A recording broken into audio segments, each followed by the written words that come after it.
Do you like the feeling of being the only one awake in your home while everyone else is asleep at night? Do you go so fast that you can only live in darkness? And do you have this distinct childhood memory of renting this video game from Blockbuster, going home, your mother hearing Shadow yell, "Damn," and then having to return it? Well, then you are not just a candidate.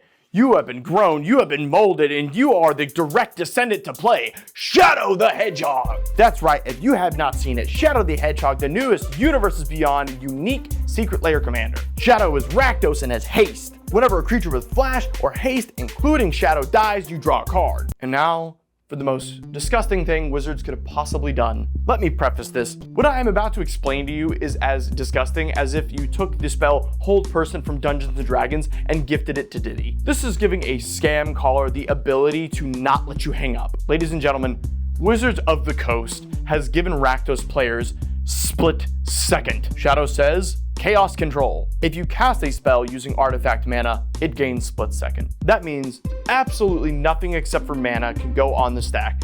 When you cast a spell using artifact mana, no one can respond. The best response in all of CDH to this is to crack Lion's Eye Diamond to activate Hashiton. That is the best you can do against this, and that is so hard and so niche and probably would never happen in response to this. I don't know who at Wizards thought giving Rakdos players this was okay, but I'm one of them.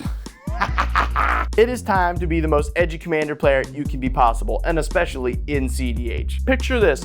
Your commander has resolved and you have artifact mana open. The next step is inevitable. So if you're new to this channel, I'm going to teach you 3 things. I'm going to teach you how to win with this deck, what's in the deck, and then once you have those 2 things, I'll teach you how to pilot it. By the way, we just hit 10,000 subs and I have a giant project I'm going to be giving back to you this Monday to thank you guys. So how do we win with Shadow the Hedgehog? Are we going to use that cool ability where he draws cards after killing something with flash or haste? No, we got way bigger bangers to do. This deck has 3 key cards that win us the game. 1, Dualcaster Mage, which I do in fact have an awesome Kingdom Hearts artist proof of this. Take Dualcaster Mage and any of these 4 cards and you win the game. Cast any of these 4 cards, hold priority, flash in Dualcaster Mage, and it will copy said card, which will make a copy of Dualcaster Mage, which will make more copies of the cards, and you will have infinitely hasty Dualcasters. Underworld Breach. Underworld Breach, combined with Lion's Eye Diamond and Grinding Station, allows you to make basically infinite mana, mill out your whole deck, and find any card you want to cast. That card normally is Praetor's Grasp. Due to the fact that you are casting this using artifact mana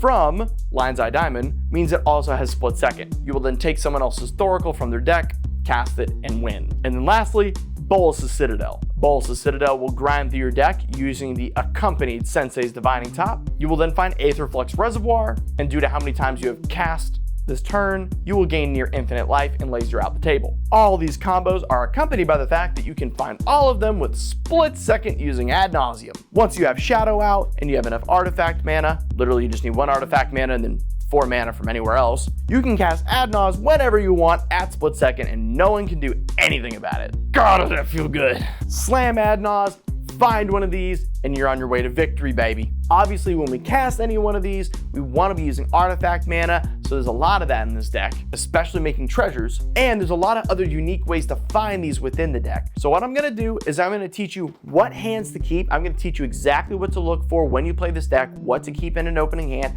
and how to play it. But to know that first, I want you to have the context of the deck. So let's look what's in the deck, and then I'll show you how to pilot. Creatures! So we got 3 classifications here within the creatures. 1, we got our win con, Dualcaster Mage. Dualcaster Mage does not have to be used just as a combo. As a reminder, it can copy any instant or sorcery. It's just a good card. So if you're ever jamming a win and you're not going for this line, it can be used effectively as a counterspell. Flash this over someone else's counterspell, copy it. That's a big deal. Like, don't gloss over that. It's a 3-mana copy any counterspell. After that, we have our treasure makers. We got Grim Hireling, we got Magda, we got Professional Facebreaker, we got Ragavan, and then we got Stormkilling Artist. We also have Ornithopter of Paradise. That's effectively a mana rock. We don't need to go into that. So the reason these are all important is because treasures is artifact mana, which allows us to cast things at split second using our commander. Then in a class of their own is Magda. Magda allows you to sacrifice 5 treasures. Again, they don't need to be untapped. If somehow people make your artifacts come in tapped, you can still sacrifice them just as an addendum. And then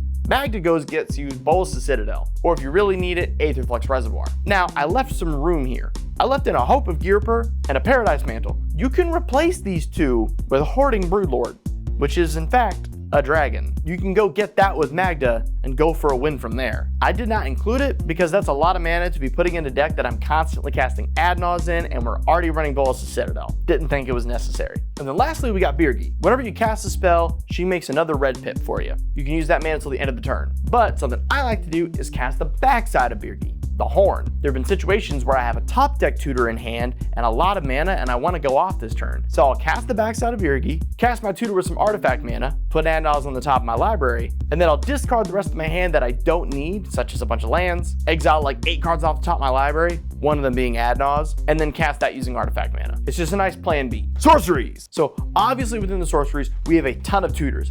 That is insanely important in this deck, and if you want, you can even run more. The point is you want to cast this using artifact mana for split second and going and grabbing your real win con. Because again, this deck doesn't have card draw, and it don't need it, baby. We got Jessica's Will, which is incredible with the dual caster lines because it gives us so many red pips in order to actually cast those lines very easily. We got Praetor's Grasp, which is one of our win conditions, and then like a backup win condition of Grape Shot. So if you go for this huge storm turn and for some reason you get your Aether Flux taken away from you after doing the Bolas Citadel top combo, you can cast Grape Shot instead, which should have enough storm by that time to kill the table, which is great used in conjunction with Underworld Breach. And at worst, it's a good storm removal spell after someone else tries to go off. Also kind of relative. Instance. So let's not sugarcoat it. The instance, it's all about Adnaz, baby. Cast this thing at split second, it's a new high. I'm gonna be honest, it is a new high. I love when Magic prints something this stupid for me. God, this game is a drug. But one of the cool thing in here is we are still running Tainted Pact, which combined with Praetor's Grasp allows us to still Thoracle, nice easy way to do it. And then of course, we're definitely gonna be running Final Fortune. So here's the spice of Final Fortune. Let's say you cast Shadow and realize you can win given another turn, and you don't really wanna wait a turn cycle for it. What you do is you pass, let other people start doing their BS, someone goes for a win or it gets ugly, let people waste counter spells,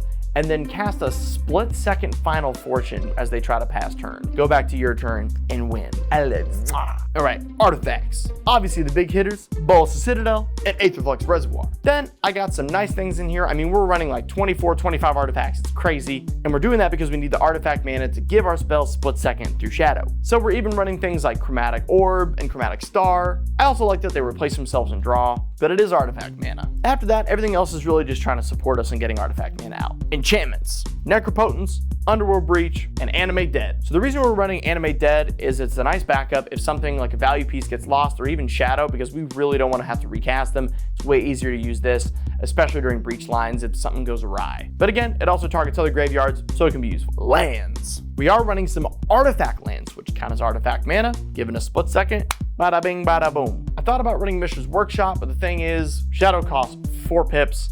Not worth. All right, boys and girls, it's time to show you how to pilot this thing. Your opening hand must contain the following: either at least one tutor or a win con. You either need Adnaz, Bolas of Citadel, or a tutor. Breach don't get you there, it's only part of a combo. Dualcaster don't get you there, it's only part of the combo. Magnum won't get you there because I'm not waiting for you to make that many treasures unless you already have some other treasure generation in your hand. Magda's not it. These are the cards you need. At least one tutor or one of these cards, because they will get you the full win con. They will allow you to win the game. Once you have one of these in your hand, you want artifact mana and lands. Anything else left in your hand at that point is gravy, baby. Icing on the cake. Now, once you've kept your starting hand, you've got lands, you got artifact mana, and you have, let's say, a tutor. You try to get Shadow out as early as turn 2, and then on turn 3, with split second to your artifact mana, you jam your tutor, you go grab Adnaz. And now at any moment, due to the fact that you have Shadow on the battlefield and Adnaz in hand and artifact mana, you can fire that thing off at split second and go for your win. I highly suggest waiting a turn cycle, waiting for someone else in the game to try to go off to win, and then casting this over top of them. You can then use anything you find, such as deflecting spot, to stop other people, and then get back to your turn with the full grip.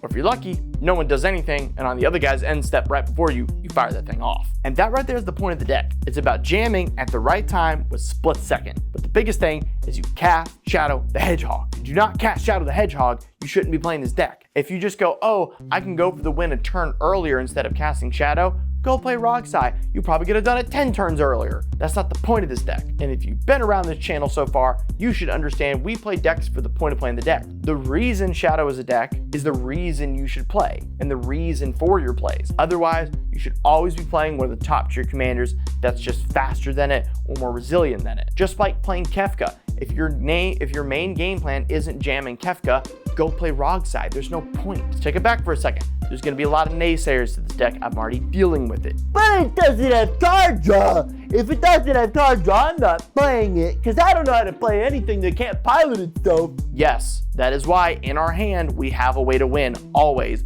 We do not play this commander without being able to give a win con in our hand split second. That's the point of this deck. We can survive without card draw because we aren't worried about grinding. We're not going against the mid-range meta with mid-range. We're split seconding it. Split second. So go out there, jam Shadow, jam a win con at split second, and get that new magic high. Ladies and gentlemen, I am so thankful for you guys helping me get to a full-time career in YouTube. 10,000 subscribers is more than I ever thought I would ever have. I am unbelievably thankful, and I'm going to be giving back to you guys as my community huge on Monday. I cannot wait to see you guys next week and the rest of the week. I still got videos coming out. Thank you guys. This has been DefCat. Subscribe.